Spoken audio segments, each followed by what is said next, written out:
completely untenable.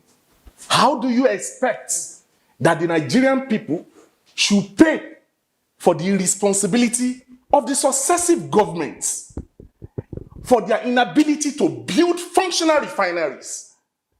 Nigeria is the only OPEC nation that does not have its own products, crude, being refined locally.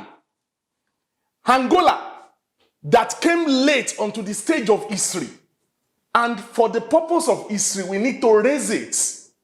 It was Nigeria, as part of the frontline states, that fought for the independence of Angola.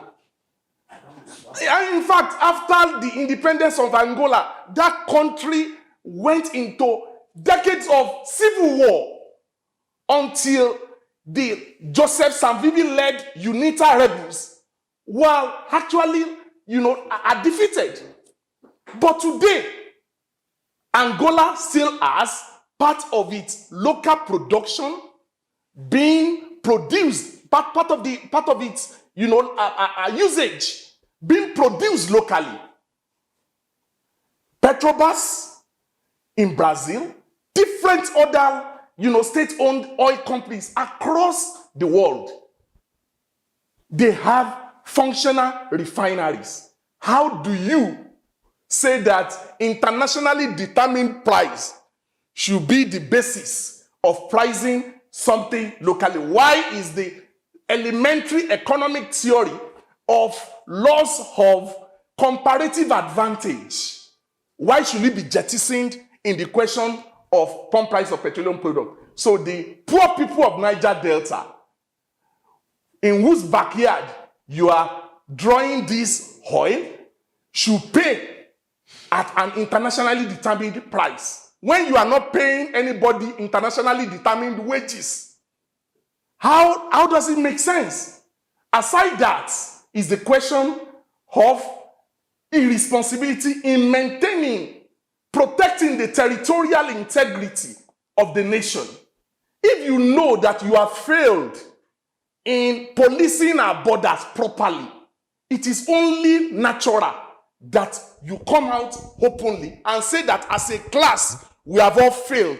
Resign, because we are the government in waiting. The masses of Nigeria are saying that we can run a government efficiently, a government that can police all these borders, so that the claim that you are making that all these tankers get, taken to the borders can actually be stopped.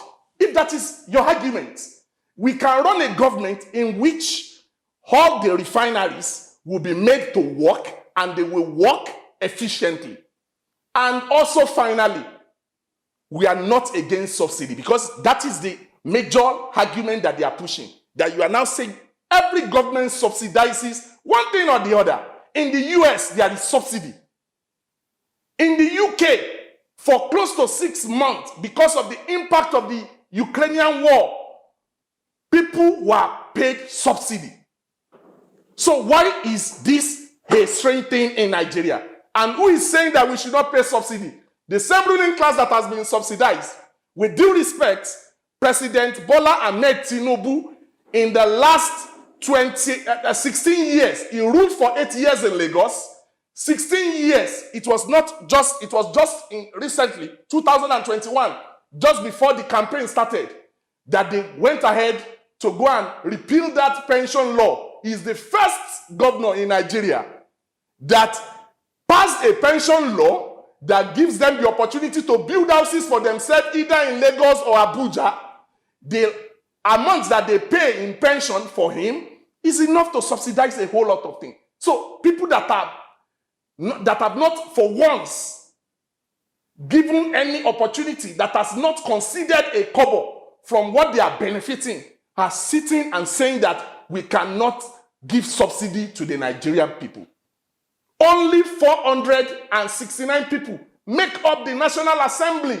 And in the last 8 years, they have allocated to themselves more than 1 trillion naira, average of 240 billion naira every year, goes to service just 469 people.